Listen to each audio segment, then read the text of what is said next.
Selamat pagi semuanya. Selamat datang, dan terima kasih telah hadir hari ini.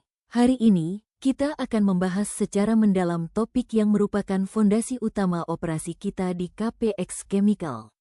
Sesi ini kita sebut esensi budaya keselamatan. Selama 1 jam ke depan, kita akan membahas pergerakan penting dalam pendekatan kita terhadap pekerjaan sehari-hari, khususnya fokus pada pengintegrasian keselamatan berbasis perilaku dan kepemimpinan informal dalam manufaktur kimia lingkungan kita. Di industri kita, keselamatan bukan hanya daftar kita. Mari kita jelajahi bagaimana kita dapat menyempurnakan formula tersebut bersama-sama. Berikut adalah peta jalan kita untuk sesi hari ini. Kita akan membahas 6 area penting. Pertama, kita akan memperkenalkan keselamatan berbasis perilaku, atau BBS, untuk membantu kita memahami faktor manusia dan dasar sebenarnya dari penyebab kecelakaan. Kedua, kita akan membahas pengenalan bahaya di garis depan, yang berfokus pada strategi untuk mengidentifikasi dan mengurangi perilaku berisiko dan kondisi tidak aman. Ketiga, kita akan mengeksplorasi kepemimpinan keselamatan informal, atau ISL, dan bagaimana kita memberdayakan staf operasional kita melalui dimensi inti seperti advokasi, dukungan, dan pelaporan. Keempat, kita akan melihat observasi pencegahan kerugian, atau LPO, yaitu bagaimana kita menerapkan umpan balik antar rekan dan teknik observasi keselamatan terstruktur. Kelima, kita akan mengintegrasikan BBS dengan manajemen keselamatan proses, menghubungkan perilaku operasional harian kita dengan tujuan keselamatan proses skala besar kita. Terakhir, kita akan membahas peningkatan keselamatan berkelanjutan, di mana kita melacak KPI, mengambil tindakan korektif, dan mempertahankan budaya keselamatan proaktif. Mari kita mulai dengan melihat peralatan kita. Sebagai produsen bahan kimia, kita sangat bergantung pada kontrol teknik, tetapi kita harus memahami batasan kontrol teknik. Kita berinvestasi besar-besaran dalam sistem manajemen keselamatan proses, PSM, senilai jutaan dolar. Ini termasuk dinding tahan ledakan, alarm otomatis, dan bejana penampung, semuanya dirancang secara eksplisit untuk mencegah pelepasan bahan kimia yang sangat berbahaya secara besar-besaran. Namun, ada kendalanya. Sistem PSM canggih ini sepenuhnya bergantung pada perilaku harian manusia, kita, yang memantau dan memeliharanya.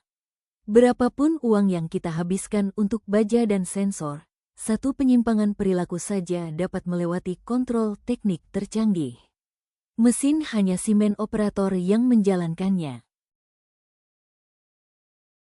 Untuk memahami hal ini lebih baik, mari kita bandingkan perangkat keras dengan perangkat lunak keselamatan. Anggap PSM sebagai perangkat keras kita. Fokusnya adalah pada penahanan bahan kimia dan integritas peralatan. Ini menangani risiko frekuensi rendah namun tingkat keparahan tinggi, seperti melakukan analisis bahaya proses 5 tahun. Fungsi utamanya adalah untuk mengurangi bencana, seperti ledakan atau kebocoran zat beracun. Sekarang, anggap BBS sebagai perangkat lunak kita.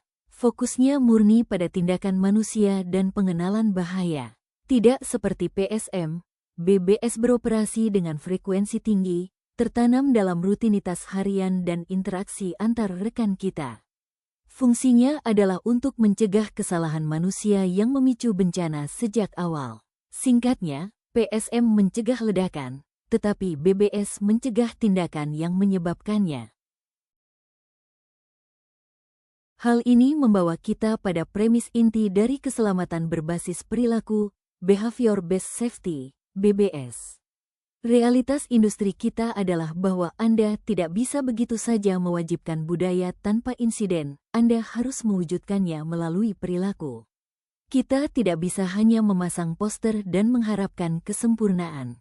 BBS menggunakan psikologi perilaku untuk mengubah tindakan aman menjadi kebiasaan tanpa disadari.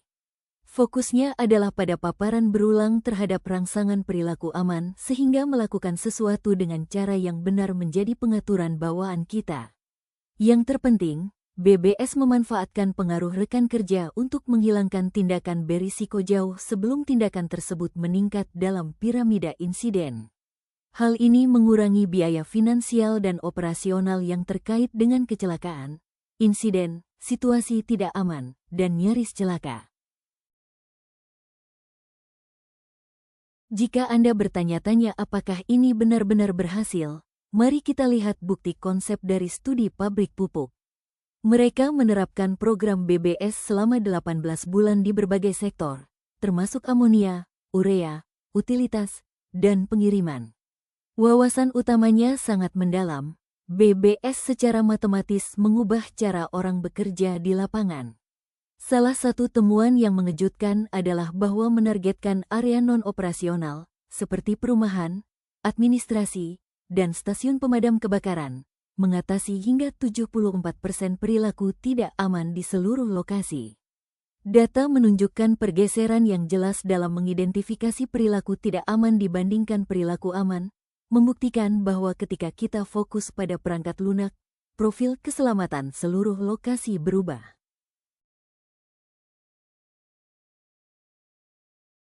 Untuk mengatasi masalah, kita harus melihatnya terlebih dahulu. Pengenalan bahaya adalah tentang melihat hal yang tak terlihat. Dalam manufaktur kimia, ketidaktahuan adalah pendahulu bencana. Jadi pengenalan bahaya yang efektif mengharuskan kita untuk terus-menerus memindai 6 dimensi spesifik. 1. Posisi orang, apakah kita berada di garis bahaya? Apakah kita menggunakan ergonomi yang tepat? 2. Reaksi orang, apakah orang-orang terburu-buru? Apakah mereka menunjukkan tanda-tanda kelelahan? 3. APD, apakah kita menggunakan kepatuhan yang tepat dan memeriksa kondisi perlengkapan kita? 4. Alat yang digunakan, apakah kita melakukan pemilihan yang tepat, dan apakah alat-alat tersebut dalam kondisi baik? 5. Prosedur operasi, apakah ada jalan pintas yang diambil? Apakah ada penyimpangan dari manual? 6. Kebersihan, apakah ada tumpahan, kekacauan, atau penyimpanan yang tidak tepat di lantai? Saat menerapkan pengenalan bahaya, kita harus fokus secara intensif pada perilaku yang sangat penting bagi proses. Ini adalah tindakan yang tidak dapat ditawar yang menjaga stabilitas pabrik kita. Kita harus mencari dan melaporkan tanda-tanda awal masalah, seperti kebocoran kecil atau getaran yang tidak biasa. Kita harus mengkomunikasikan informasi penting antar shift, terutama dari operator ke bagian pemeliharaan. Kita harus merespons alarm ruang kendali dengan tepat. Kita harus memantau dan mencatat secara ketat level produk, suhu, dan tekanan selama seluruh shift. Dan kita harus terus-menerus membahas skenario, bagaimana jika sebelum melaksanakan tugas pemeliharaan berisiko tinggi apapun. Bagaimana kita mengukur dan memperbaiki perilaku ini? Melalui LPO, yang merupakan singkatan dari Loss Prevention Observation, pengamatan pencegahan kerugian. Inilah mesin perubahan perilaku. LPO adalah eksekusi taktis dari BBS. Ini adalah proses sistematis mengamati rekan kerja melakukan suatu tugas dan membandingkan tindakan mereka dengan standar keselamatan yang telah ditetapkan. Saya ingin menegaskan di sini, LPO bukan audit manajemen. Ini adalah kalibrasi antar rekan kerja yang dirancang untuk memperkuat kebiasaan positif dan memperbaiki penyimpangan secara langsung. Ini tentang rekan satu tim yang saling memperhatikan satu sama lain.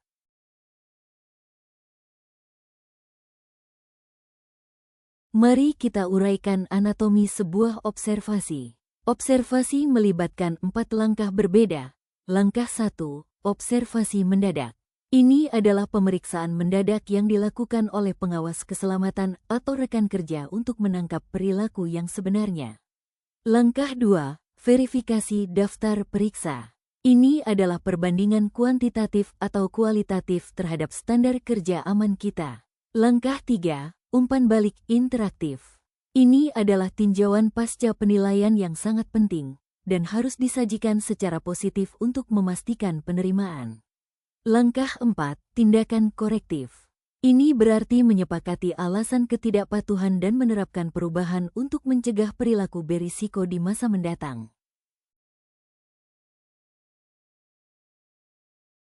Agar LPO, Level Process Outcome, berhasil, kita harus menyempurnakan dinamika pengamat yang diamati. Ketika Anda menjadi pengamat, Anda harus memberikan umpan balik secara objektif dan positif. Anda harus fokus pada tindakan, bukan orangnya. Ketika Anda menjadi yang diamati, Anda harus tetap terbuka, berkomitmen pada keselamatan, dan bersedia berbagi perspektif tentang mengapa penyimpangan terjadi.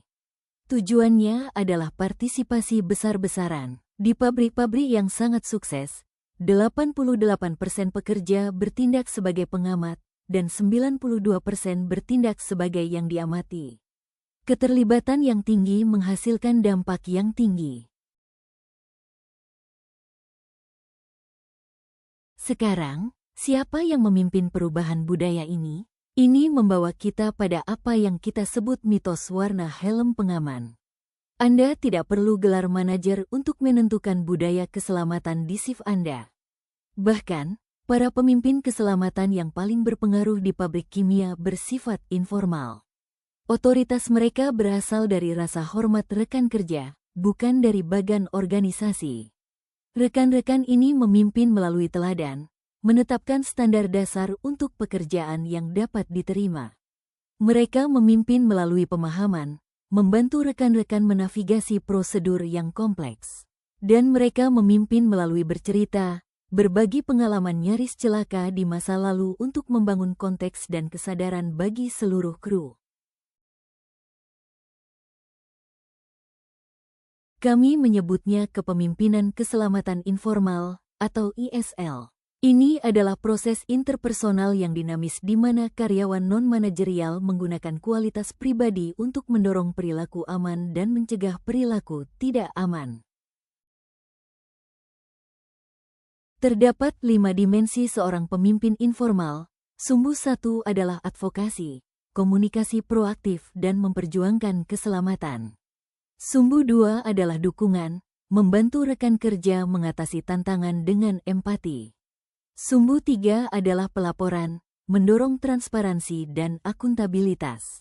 Sumbu 4 adalah pola pikir, menjadi teladan dalam pembelajaran berkelanjutan dan memprioritaskan keselamatan. Sumbu 5 adalah keengganan, ini adalah sumbu negatif, yaitu keraguan untuk terlibat. Seorang pemimpin informal yang kuat mendapat skor 0 di sini. Perlu dicatat, terdapat korelasi positif yang kuat antara dimensi-dimensi ini dan kepatuhan tim secara keseluruhan.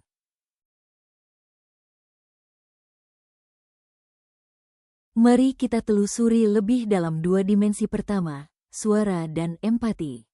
Advokasi adalah suara keselamatan. Ini berarti memimpin kampanye kesadaran keselamatan, mengkomunikasikan pembaruan secara efektif kepada kru, dan memulai diskusi keselamatan penting sebelum tugas berisiko tinggi dimulai.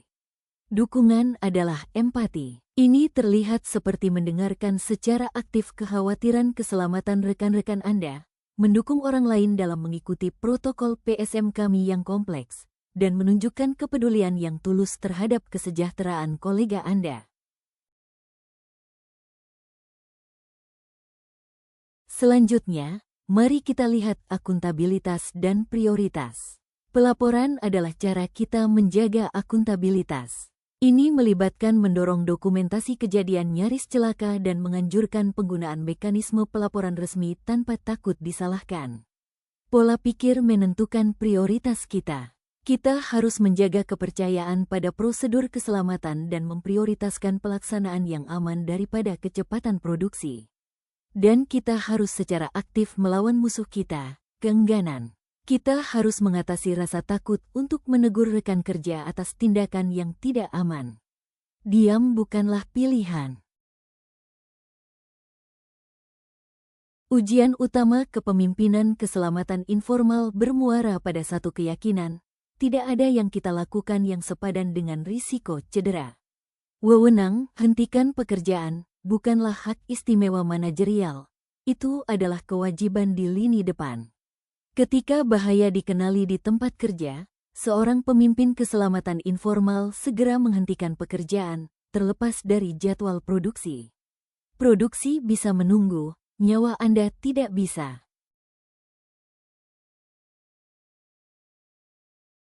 Ketika kita menggabungkan semua ini, kita menciptakan pabrik terpadu yang dibangun di atas 3 lapisan. Lapisan 1 adalah fondasi, kepemimpinan keselamatan informal. Ini memberdayakan pekerja untuk bersuara dan saling peduli. Lapisan 2 adalah perangkat lunak, keselamatan berbasis perilaku. Di sini, ISL memungkinkan pengamatan pencegahan kerugian yang jujur, yang membangun kebiasaan aman kita sehari-hari. Lapisan 3 adalah perangkat keras, manajemen keselamatan proses. Kebiasaan aman sehari-hari memastikan bahwa kontrol teknik kita yang bernilai jutaan dolar tetap utuh dan efektif. Pabrik terintegrasi ini membawa kita pada kenyataan nol cedera. Nol insiden bukanlah mandat dari atas ke bawah yang didikte oleh Dewan Direksi. Ini adalah kenyataan dari bawah ke atas yang dibangun setiap hari oleh kita semua. Mencapai hal ini membutuhkan pengenalan bahaya yang konstan, kalibrasi LPO antar rekan yang tanpa henti, dan keberanian para pemimpin informal untuk bersuara. Dengan mengintegrasikan BBS dengan PSM, kami menghubungkan perilaku operasional sehari-hari secara langsung dengan tujuan keselamatan proses skala besar kami.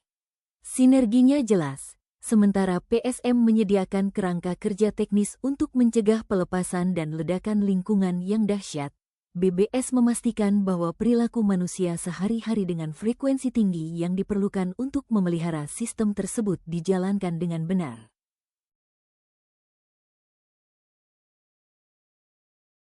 Untuk mencegah bencana, pekerja lini depan harus menjalankan perilaku kunci terkait proses, pemantauan dan pencatatan, melacak tingkat produk, suhu, dan tekanan. Komunikasi yang efektif, menyampaikan informasi penting selama serah terima shift. Pengenalan bahaya, secara proaktif melaporkan tanda-tanda peringatan dini seperti kebocoran kecil atau bau aneh. Kesiapan darurat, menanggapi alarm dan mendiskusikan skenario, bagaimana jika. Disiplin prosedural, mengikuti prosedur kerja tanpa mengambil jalan pintas yang berisiko. Melalui pendekatan terpadu observasi dan umpan balik ini, kami memperkuat penahanan, menjaga integritas mekanis, dan membangun budaya yang sangat tangguh. Keselamatan tidak pernah selesai. Kita harus fokus pada peningkatan keselamatan berkelanjutan. Kita melakukan ini dengan melacak indikator kinerja utama, KPI, menggunakan dashboard KPI visual secara real-time. Ini memecah silo komunikasi dan menstandarisasi berbagi informasi di seluruh shift dan manajemen. Kita menggunakan tindakan korektif berbasis data, secara aktif menganalisis tren perilaku struktural untuk memicu tindakan korektif segera. Eskalasi masalah otomatis memastikan hambatan mencapai tingkat manajemen yang tepat untuk penyelesaian cepat. Kita mempertahankan budaya proaktif dengan memberdayakan tenaga kerja kita. Ini berarti memberi Anda wewenang, menghentikan pekerjaan, dan memberi penghargaan kepada Anda karena mengambil tindakan kritis tersebut. Mencapai keselamatan kelas dunia membutuhkan menjadikan keselamatan sebagai nilai inti organisasi yang didukung oleh pengarahan harian, pengamatan rekan kerja, inspeksi keselamatan, dan berbagi pelajaran yang dipetik. Saat kita mengakhiri sesi hari ini dan Anda bersiap untuk menuju ke lapangan, saya ingin menyampaikan 3 pertanyaan penting untuk Anda tanyakan pada diri sendiri untuk giliran kerja Anda berikutnya. Bahaya tersembunyi apa yang akan Anda kenali hari ini? Siapa yang akan Anda amati dan kalibrasi? Bagaimana Anda akan memimpin? Keselamatan bergantung pada kita semua. Mari kita bangun budaya ini bersama-sama. Terima kasih atas waktu, perhatian, dan dedikasi Anda untuk menjaga keselamatan KPX Chemical.